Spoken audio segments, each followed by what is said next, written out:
How much to rely on the test? If not on the test then what? Test पे rely नहीं करें तो करें क्या? फिर भी अगर कोई आंकड़ा आपको पकड़ाना ही है कि नहीं कोई ना कोई टेस्ट तो होना चाहिए, तो ऐसे लोगों के लिए एक आंकड़ा मैं पकड़ाता हूं 250 वाला, जो ज्यादा एविडेंस बेस्ड है। 250 250 mg पर डेसीलीटर, कि अगर आपका खाना खाने के 2 घंटे बाद 250 से नीचे ब्लड शुगर आता है तो एक्सेप्टेबल है, 200 से नीचे आए तो बहुत बढ़िया है। इसके एविडेंसेस वगैरह काफ़ी सारे हैं, वो सारे एविडेंसेस अगर आपको चाहिए तो ये किताब आप डाउनलोड कर सकते हैं। इस किताब में ACP गाइडलाइन जो आज से 4 साल पहले रिलीज हुआ था, दुनिया का सबसे बड़ा डायबिटीज़ कम्युनिटी का, वो मिल जाएगा आपको, राइट, जो कि फिर भी रेफरेबल है। जो यहाँ भी जो लोग दवाइयों पे हैं उनकी हम ब्लड शुगर टेस्ट कर रहे हैं, स्कैनर लगाया है, तो this is the parameter which we follow. Cholesterol भी 250 का नंबर, अगर टोटल कोलेस्ट्रॉल 250 से नीचे तो कोई चिंता की बात नहीं, और अगर टोटल कोलेस्ट्रॉल 250 से ऊपर है तो भी कोई चिंता की बात नहीं, लेकिन तब कोलेस्ट्रॉल खाना बंद कर दीजिए। कैसे पता चलेगा कौन से खाने में ज़्यादा कोलेस्ट्रॉल है, कम कोलेस्ट्रॉल है? जो भी खाना जानवरों से आता है उसमें कोलेस्ट्रॉल होता है, क्योंकि भगवान ने जानवरों को ही कोलेस्ट्रॉल बनाने की ताकत दी है। टमाटर जानवर से आता है?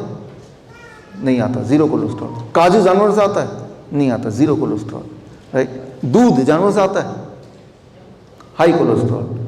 तो आप एनिमल फूड बंद कर दीजिए, dairy product is also animal food, right. Blood pressure बड़ा सिंपल है, इंटरेस्टिंग है। सिस्टोलिक एंड डायस्टोलिक दोनों को प्लस कीजिए, अगर वो 250 से नीचे तो कोई चिंता की बात ही नहीं। मान लो किसी का 150/100 है तो टोटल कितना हो गया? 250। तो ये ऐसा नहीं कि इस आंकड़े को पकड़ के बैठ जाना है, लेकिन जो लोगों को आंकड़े चाहिए ही, तो दिस इज मोर रिलायबल आंकड़ा इन कंपैरिजन टू जितने सारे आंकड़े हैं। इसके एविडेंसेस इन बुक्स में हैं, और वो बुक आपको जो ज़्यादा पढ़ना चाहते हैं उनको यहाँ से मिल सकता है। अब आते हैं टूवर्ड्स हम क्योर, करना क्या है उस पर आते हैं। गार्बेज रीलोकेशन बोलता हूँ मैं इसको, करना क्या है इस पर आ गया हूँ। तो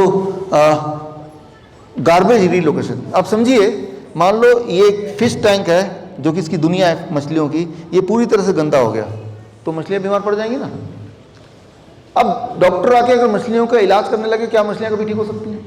दवाई देके, कितनी भी दवाई दे, कौन सी वाली दवाई दे, क्या मछलियाँ ठीक हो सकती हैं?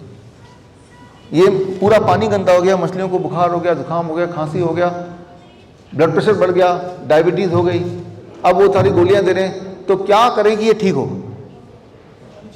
पानी को बदलना है, हमें मछली को नहीं छेड़ना है, पानी को बदलना है, वेरी सिंपल। अच्छा, पानी को प्यूरिफाई करना, तो आपने क्या किया? पानी से सारी गंदगी निकाल के एक कोने में गंदगी रख दी। अब क्या होगा? दोबारा से धीरे धीरे गंदगी आपने, यही होता है हमारे शहर में, दिल्ली में हो या नागपुर में हो या न्यूयॉर्क में हो, गंदगी रीलोकेशन, एक जगह से कचरा निकालते हैं और दूसरी जगह कचरा डाल देते हैं, यही तो करते हैं ना। आपको अपने आसपास का माहौल बड़ा साफ दिखता है, लेकिन वो कचरा लेके गएगा कि शहर के किसी कोने में तो डाला है, तो ओवरऑल पोल्यूशन तो है ही ना, राइट। तो गार्बेज रीलोकेशन से हम पोल्यूशन को फ्री नहीं कर पाएंगे, वो आपने देखा ही। वही चीज यहाँ पे हो रही है हमारे बॉडी के अंदर, कि गार्बेज आपने सारा क्लीन तो कर दिया, लेकिन उठा के अगर इसी के अंदर डाल दिया तो क्लीन नहीं हो पाएगा, जो कि हम करते ही हैं। फॉर एग्जाम्पल, अगर हम बोलें ब्लड शुगर के कॉन्टेक्स्ट में बोलें, तो ये सारे ट्रायल्स अगर आप पढ़ेंगे, ACP गाइडलाइन पढ़ेंगे, तो ये निकल के आएगा, आपने एक दवाई ली से मेटफॉर्मिन ले लिया, ब्लड शुगर कम आ गया। ब्लड शुगर का मतलब ब्लड में शुगर, इस बात को समझिए। यहाँ पे 1/3 लोग ब्लड शुगर की दवाई लेते हैं इस वक्त, या इंसुलिन लेते हैं आप में से, तो बड़ा इंटरेस्टिंग है। जैसे ही आपने दवाई खाई, पहले से ब्लड शुगर, ब्लड के अंदर जो ग्लूकोज है वो कम हो गया, ग्लूकोमीटर से पता चल गया। जो ब्लड में शुगर था वो कम होके गया कहाँ? क्या वो जल गया? क्या वो भस्म हो गया? क्या वो मैजिकली गायब हो गया? नहीं, दवाई ब्लड से शुगर को लेके गार्बेज को रीलोकेट कर दिया, हड्डियों के बीच में, आंखों के पीछे, हार्ट के अंदर, किडनी के अंदर, स्किन के पीछे, जहां भी गार्बेज रीलोकेशन होगी वही वाली बीमारी आपको हो जाएगी। आप बोलेंगे मेरा ब्लड शुगर तो नॉर्मल रहता है, दवाइयों पे हूँ, लेकिन हाथों जॉइंट में पेन होने लगा आजकल। यू विल नेवर रिलेट कि ये जॉइंट में पेन हो रहा है ये भी तो शुगर की दिक्कत है, या पार्किंसन हो गया, या डेमेंशिया हो गया। डेमेंशिया, पार्किंसन, इन सबको इसीलिए अब डायबिटीज टाइप 3 बोला जाता है, क्योंकि ये पता चल गया ये सारी ले देके शुगर के ही वजह से हो रहा है, शुगर की रीलोकेशन की वजह से हो रहा है। तो जब भी आप दवाइयों से शुगर को कंट्रोल करते हैं तो शुगर को कंट्रोल नहीं कर रहे, शुगर को रीलोकेट कर रहे हैं बॉडी के किसी और पार्ट में। यानी कि उस वक्त के लिए आपको एक अच्छा सा फील होगा कि मेरा ग्लूकोमीटर में ग्लूकोज ब्लड शुगर कम हो गया, लेकिन बॉडी शुगर कम नहीं हुआ। बॉडी के किसी हड्डियों में या हड्डियों के बीच के गैप में, आंखों के पीछे, स्किन में झुर्रियाँ पड़ने लगेंगी, स्किन के पीछे होगा तो जहाँ भी होगा वो अलग।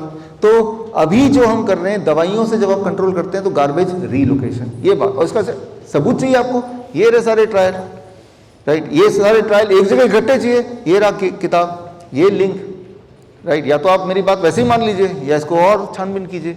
दवाइयों से आप कभी क्यों नहीं ठीक हो सकते? बिकॉज वही वाला फॉर्मूला है फिश टैंक वाला कि गार्बेज आप सफाई करके दोबारा फिश टैंक के अंदर ही रखना है आपको, तो कभी पूरी तरह साफ होगा ही नहीं। यानी कि दवाई से, इसीलिए आपने देखा नहीं होगा पूरे दुनिया में कभी भी कोई एक इंसान भी ठीक हुआ हो।